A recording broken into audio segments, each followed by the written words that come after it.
오늘은 창세기 15장 말씀을 통해서 은혜를 받으시겠습니다. 하나님께서 아브라함과 언약을 세우시는 그런 말씀이 나오고 있습니다. 1절에 보시면요, 이후에 여호와의 말씀이 환상 중에 아브라함에게 임하여 이르시되, 아브라함아 두려워하지 말라. 나는 네 방패요 너의 지극히 큰 상급이니라 라고 말씀합니다.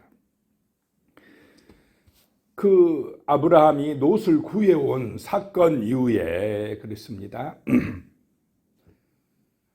318명의 그 가병을 이끌고 4개 나라의 대제국 연합군을 기습하여서 롯과 또 가족과 모든 재물들을 다시 찾아올 때, 그 이후에 하나님의 말씀이 임하였다라고 하는 것입니다. 하나님의 말씀이 우리에게 능력이 되시기를 축복합니다. 말씀으로 임한다는 것입니다. 여호와의 말씀이 환상 중에 아브라함에게 임하였다라고 하는 것입니다. 아브라함아 두려워하지 말라. 나는 네 방패요 너의 지극히 큰 상급이니라 라고 말씀합니다. 왜 두려워하지 말라 그랬겠습니까? 두려워하니까요. 자, 아브라함이 참 그렇게 하나님의 은혜를 체험하고 대적들을 쫓아가가지고 승리하고 돌아와서 지극히 높으신 하나님의 그 제사장으로부터 축복까지 받았습니다. 얼마 전에는 은혜가 충만했습니다. 그런데 그 은혜가 계속됩니까? 또 식어집니까? 식어져 가지고요. 또 두려움이 찾아왔습니다. 아브라함에게도 우리와 같은 연약함이 있다라고 하는 것입니다. 그 충만한 믿음이 계속되면 되는데 또 살다 보면 근심, 염려가 밀려온다라고 하는 것입니다. 두려워하니까 하나님의 말씀이 임하는 것입니다. 우리가 염려가 찾아오고 두려움이 임할 때에 말씀을 붙드시기 바랍니다. 하나님의 말씀이 은혜가 되어야 그 두려움을 이기게 된다라고 하는 것입니다. 아브라함아 두려워하지 말라. 두려워하는 이유가 몇 가지 있는데요. 그 4개 연합군이 보복하러 다시 아브라함에게 오지 않을까 하는 두려움이 있고, 또 자식이 없기 때문에 내가 이렇게 살아가지고 자식도 없이 살아가지고 이제 내 후손들이 어떻게 될 건가 하는 그런 염려, 그런 두려움이 또 있었습니다. 그런 것 때문에 고민하고 염려하고 있는데 하나님께서 말씀으로 찾아오셨다는 것입니다. 두려워하지 마라. 나는 내 방패요 너의 지극히 큰 상급이니라 라고 말씀합니다. 하나님 자신이 축복이다는 것입니다. 너 나를 믿지 않느냐? 내가 너의 방패가 되고 내가 너의 상급이다 라고 하는 것입니다. 하나님을 기업으로 삼으시기 바랍니다.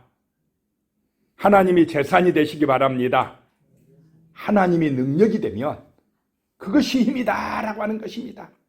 하나님이 주시는 어떤 주시는 어떤 것, 그게 뭐 재물이든 자녀든 아니면 하나님이 주시는 무엇, 그것에 목숨 걸지 마시기 바랍니다. 하나님 자신이 축복이다는 것입니다. 내가 너의 방패요 내가 너의 상급이니라 라고 하나님이 아브라함에게 말씀합니다.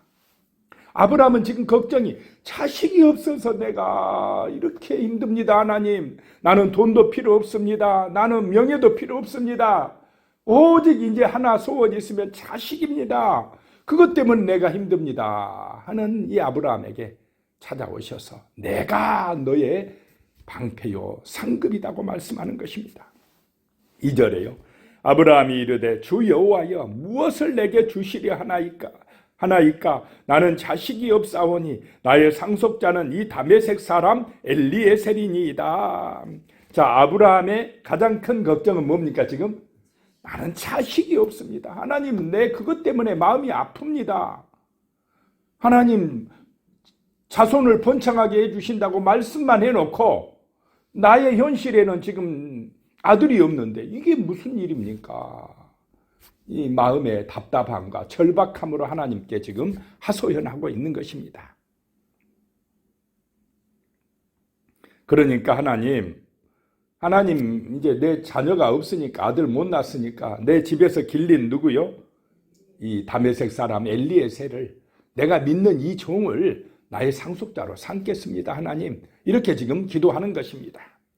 3절에요. 아브라함이 또 이르되 주께서 내게 씨를 주지 아니하셨으니 내 집에서 길린 자가 내 상속자가 될 것입니다. 될 것이니이다. 자기 마음을 또 하나님 앞에 지금 하소연하는 것입니다.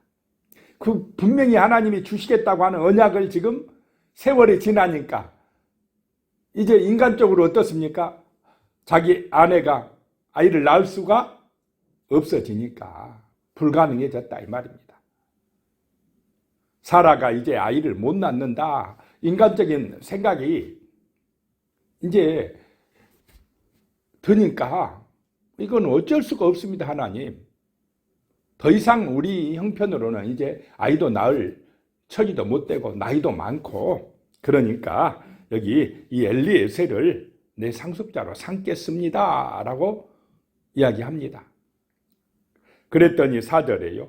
여호와의 말씀이 그에게 임하여 이르시되 그 사람이 내 상속자가 아니라 내 몸에서 날 자가 내 상속자가 되리라 하시고, 여호와의 말씀으로 또 임하십니다. 하나님의 말씀은 변치 아니할 줄로 믿으시기 바랍니다. 내 인간의 능력으로는 안 될 일입니다. 이건 불가능한 일입니다. 그런데 하나님의 말씀이 내 몸에서 날 자가 내 상속자가 되리라 라고 말씀합니다.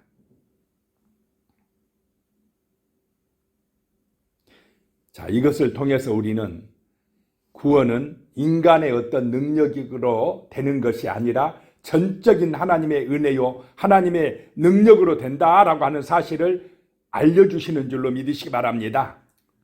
구원은 하나님의 은총으로 된다는 것입니다.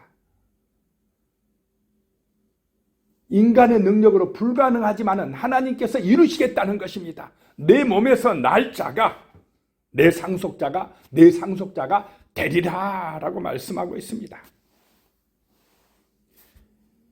5절에요. 그를 이끌고 밖으로 나가 이르시되 하늘을 우러러 무뼈를 셀 수 있나 보라. 또 그에게 이르시되 내 자손이 이와 같으리라. 하나님께서 아브라함을 밖으로 이끌고 나가서 하늘을 우러러 바라보면서 저 별들을 내가 셀 수 있는가 봐라. 내 자손이 이와 같으리라. 내 자손이, 여기서 자손이 단수로 되어 있습니다. 하늘의 별과 같이 많아진다면서 단수입니다. 이 자손이 누구겠습니까? 예수 그리스도입니다. 예수 안에서 아브라함이 지금 예수님보다 육신적으로 훨씬 더 오래전 사람이지만은 누구를 바라보고 있다 이 말입니까? 믿음의 자손인 예수를 바라보고 있다는 것입니다. 아브라함도 예수를 향하고 있다라고 하는 것입니다. 예수 안에서 수많은 사람들이 믿음의 후손들이 되어 하나님의 나라에 갈 것이다 라고 하는 말씀입니다. 6절입니다. 아브라함이 여호와를 믿으니 여호와께서 이를 그의 의로 여기시고, 하나님의 말씀을 믿으니, 말씀을 믿으시기 바랍니다. 아직 현실은 자손이 없습니다. 현실을 보면 문제가 해결 안 됐습니다. 우리가 믿는 것은 하나님을 믿는 것이지 어떤 사건이 이루어지고 기적이 일어나고 해야 믿는 것이 아님을 믿으시기 바랍니다. 여호와를 믿는 것이다. 하나님의 언약을 믿으라는 것입니다. 내 어떤 능력을 믿으면 안 됩니다. 인간적으로는 구원은 불가능합니다. 지금 아브라함과 사라의 나이로는 자식을 낳을 수가 없습니다. 그런데 하나님은 말씀하십니다. 언약을 주십니다. 내게서 날짜를 통해서 하나님의 구원 역사를 이루시리라 라고 말씀합니다. 내 인간의 형편으로 불가능하고 이해가 안 되어도 하나님의 말씀은 믿는 것, 그것이 바로 참된 믿음이요 구원을 이루는 믿음이다 라고 하는 것입니다. 여호와를 믿으니, 그 언약을 믿으니, 그 자손을 주실 것을 믿으니 하나님이 의롭게 여기시더라. 자, 예수를 믿음으로 의롭게 된 줄로 믿으시기 바랍니다. 아브라함도 예수의 은혜로 의롭게 되었다라고 하는 것입니다. 이것이 믿음입니다. 7절에 또 그에게 이르시되 나는 이 땅을 내게 주어 소유를 삼게 하려고 너를 갈대아 인의 우르에서 이끌어낸 여호와니라. 내가 하나님이다. 너를 저 갈대아 우르에서 우상의 땅에서 너를 이끌어내어서 이 가나안을 주리라 약속한 너의 하나님이다. 그런데 지금 현재 아브라함의 현실에는 가나안 땅이 다 차지가 되었습니까? 안 되었습니까? 안 되었습니다. 땅도 없고 뭐 자손이 번창한다고 하더니 아들도 아직 없고 현실은 막막한데 하나님은 그 언약을 계속해서 주십니다. 이 땅을 너와 내 자손에게 주리라 그럽니다. 8절에요. 그가 이르되 주 여호와여 내가 이 땅을 소유로 받을 것을 무엇으로 할리이까? 지금 이 가나안 땅을 전부 주신다고 했는데 아직 뭐 가나안 족속들이 다 좋은 땅은 차지하고 있고 내가 어떻게 이 땅을 차지한다고 그러십니까? 무엇으로 할리이까? 증거를 요구하고 있습니다. 9절에 여호와께서 그에게 이르시되 나를 위하여 3년 된 암소와 3년 된 암염소와 3년 된 순양과 산비둘기와 집비둘기 새끼를 가져올지니라. 제물로 가져올지니라. 하나님 앞에 제물을 드리라. 제사 드리라. 그리할 때에 하나님의 은혜가 임할 줄로 믿으시기 바랍니다. 예배 드릴 때에 하나님의 언약이 믿어지고 그 약속이 믿어지고 성령의 은혜가 의심되지 아니하고 두려워지지 아니하고 승리할 줄로 믿으시기 바랍니다. 그 재물을 가져와라 라고 하는 것입니다. 10절에 아브라함이 그 모든 것을 가져다가 그 중간을 쪼개고 그 쪼갠 것을 마주 대하여 놓고 그 새는 쪼개지 아니하였으면 새는 작으니까 쪼개지 아니하고 그 재물들을 잡아다가 쪼개서 반으로 나눠놓고 이렇게 동물을 쪼개서 그 사이를 지나가는 언약의 풍토, 언약을 행하는 것이 당시 고대 근동 사회에서 언약을 맺는 방법이었답니다. 그 방법을 하나님이 지금 통해서 약속하시는 것입니다. 11절에 솔개가 그 사체 위에 내릴 때에는 아브라함이 쫓았더라. 12절입니다. 해질 때에 아브라함에게 깊은 잠이 임하고 큰 흑암과 두려움이 그에게 임하였더니 이제 해가 지고 두려움이 엄습했습니다. 그때 하나님이 또 말씀하십니다. 하나님은 말씀으로 임하시는 줄로 믿으시기 바랍니다. 자, 아브라함이 하나님의 모습을 직접 봤습니까? 못 봤습니까? 못 봤어요. 하나님은 볼 수 없습니다. 그런데 말씀으로 임하신다라고 하는 것입니다. 가끔씩 천사가 사람의 모습으로 나타나지만 중요한 것은 말씀하시는 하나님이시라는 것입니다.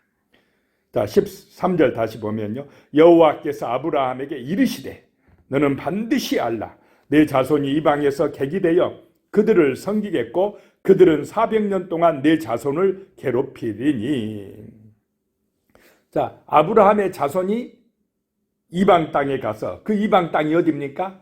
애굽 땅에 가서 400년 동안 그 나라를 섬기게 된다. 거기서 고생하게 된다. 종살이하게 된다라고 하는 것입니다. 당장 아브라함에게 그 가나안을 주는 것이 아니라는 것입니다. 그럼 왜 이렇게 400년 동안 애굽에 가서 힘들어야 되느냐라고 하는 것입니다. 누구를 의지하게 하기 위함입니까? 하나님을 철저하게 의지하게 하기 위함입니다. 광야에 연단을 시키는 것입니다. 14절에요. 그들이 섬기는 나라를 내가 징벌할지며 그 후에 내 자손이 큰 재물을 이끌고 나오리라. 400년 후에 하나님께서 이제 그 나라 애굽을 어떻게 해요? 징계하고 징벌하고 이제 큰 재물을 이끌고 출애굽하리라. 지금 이때는 이 창세기는 누가 쓰고 있다고요? 모세가 쓰고 있습니다. 그래서 앞을 바라보고 쓰고 있습니다. 이제 그때가 된 것입니다. 모세의 때. 모세가 봐라, 이렇게 아브라함에게 약속한 대로 너희가 이제 홍해바다를 건너서 출애굽하여 이렇게 가나안을 향하여 지금 뭐하고 있다 이 말입니까? 진군하고 있지 않느냐라고 그 백성들, 모세 시대의 백성들에게 지금 이 창세기를 써서 기록해서 알려주는 말씀입니다. 약속대로 이제 400년 만에 너희가 지금 큰 축복을 받아서 애굽에서 나왔느니라 라고 하는 것입니다. 15절에요. 너는 장수하다가 평안히 조상에게로 돌아가 장사될 것이요. 아브라함은 거기에 살다가 이제 조상에게로 돌아가 장사될 것이다 라고 하는 것입니다. 16절에 내 자손은 4대 만에 이 땅으로 돌아오리니 이는 아모리 족속의 제약이 아직 가득 차지 아니함이니라 하시더니, 아직 이 가나안 땅이 제약이 관영하지 않았다라고 하는 것입니다. 자, 하나님은 가나안 사람들이라도 심판하길 원하십니까? 그들도 회개하고 구원받길 원하십니까? 구원받길 원하신다. 기회를 주시는 것입니다. 그런데 이제 어느 정도 이제 기다리고 참고 돌아오길 바라고 하시지만 끝까지 거부할 때는 이제 심판하신다라고 하는 것입니다. 그래서 구원과 심판은 동반된 사건, 동일한 사건입니다. 하나님의 말씀에 순종하면, 회개하고 돌아오면 구원이고, 끝까지 거부하면 무엇이 임합니까? 심판이 임한다라고 하는 것입니다. 17절입니다. 해가 져서 어두울 때에 연기 나는 화로가 보이며 타는 햇불이 쪼갠 고기 사이로 지나가더라. 하나님의 모습은 안 보이고 뭔만 보입니까? 지금 햇불만 보이더라. 햇불이 샥 지나갑니다. 그 사이로. 이것이 하나님이 아브라함에게 언약했다라고 하는 증거로 보여주시는 것입니다. 자, 이 하나님의 언약은 일방적인 언약입니다. 아브라함이 지킬 수 없는 언약입니다. 그래서 누가 이루십니까? 하나님이 이루신다라고 하는 것입니다. 나중에 이제 예수님이 제물이 되셔서 십자가에서 죽으신 줄로 믿으시기 바랍니다. 그래서 하나님 자신이 제물이 되고 하나님 자신이 말씀으로 언약하여 주시어서 반드시 지켜주시는 그 언약이 아브라함의 언약이고, 아브라함이 이 언약을 믿을 때에 믿음의 조상이 되고, 우리도 이 언약이 되신 십자가에 달리신 예수를 믿을 때에 구원의 자손이 되는 줄로 믿으시기 바랍니다. 아브라함의 후손이 되어진다라고 하는 것입니다. 18절에요. 그날에 여호와께서 아브라함과 더불어 언약을 세워 이르시되 내가 이 땅을 애굽 강에서부터 그 큰 강 유브라데까지 내 자손에게 주노니 과거형을 쓰고 있습니다. 이미 주셨다라고 하는 것입니다. 자, 하나님은 과거, 현재, 미래가 소용이 있습니까? 없습니까? 하나님에게서는 그게 필요 없습니다. 천년이고 만년이고 아무것도 아닙니다. 하나님은 모든 것이 현재입니다. 다 이루시고 계시다는 것입니다. 우리의 미래, 천년 만년 후의 미래도 하나님이 다 보고 계시는 줄로 믿으시기 바랍니다. 하나님이 이루셨다는 것입니다. 이 약속을 믿으라는 것입니다. 가나안은 또 영원한 가나안인 새 하늘과 새 땅인 줄로 믿으시기 바랍니다. 믿음으로, 이 언약을 믿음으로, 아브라함의 언약을 믿음으로 아브라함과 다윗과 예수 그리스도로 연결되는 구원의 은총이 임하는 줄로 믿으시기 바랍니다. 19절에 곧 겐 족속과 그니스 족속과 감몬 족속과 20절에 헷 족속과 브리스 족속과 느바 족속과 21절에 아모리 족속과 가나안 족속과 기르가스 족속과 여부스 족속의 땅이니라 하셨더라. 자, 이 땅들이 지금 가나안 땅이고, 모세가 누구를 통해서요? 후계자인 여호수아를 통해서 이스라엘 백성들이 어떻게 해야 될 땅입니까? 지금 정복해야 될 땅이다. 아브라함을 통해서 하나님이 약속한 땅이다. 이제 그 때가 되었다. 그러니 너희는 가나안을 정복하라 라고 하는 것입니다. 가나안 정복은 이스라엘의 힘입니까? 하나님의 약속대로 이루어지는 것입니까? 약속대로. 그래서 그들은 겁낼 필요가 없습니다. 언약을 믿고 기도하고 들어가면 하나님이 이기게 해주십니다. 그런데 두려워 떨고 안 믿고 안 들어가면 이룹니까? 못 이룹니까? 못 이룹니다. 자, 구원을 받느냐 안 받느냐는 내 믿음에 달려 있습니다. 약속, 언약을 믿는 믿음으로 순종하면 구원이요, 불순종하면 심판입니다. 기도하겠습니다. 하나님 아버지, 하나님께서 아브라함과 맺으신 이 언약, 햇불 언약, 정말 이 언약은 영원한 언약인 줄로 믿습니다. 하나님 아버지, 이 구원의 언약을 진실로 믿고 예수 그리스도로 연결되는 이 믿음의 언약을 진실로 믿고 하나님 아버지 믿음으로 승리하게 하여 주시고 하나님이 우리의 방패가 되며 하나님이 우리의 상급됨을 잊지 않고 살아가게 하여 주시옵소서. 예수님의 이름으로 기도드리오며 이제는 우리 주 예수 그리스도의 은혜와 하나님 아버지의 무한하신 사랑과 성령의 교통하심이 영원히 함께 하시기를 축원하옵나이다. 아멘.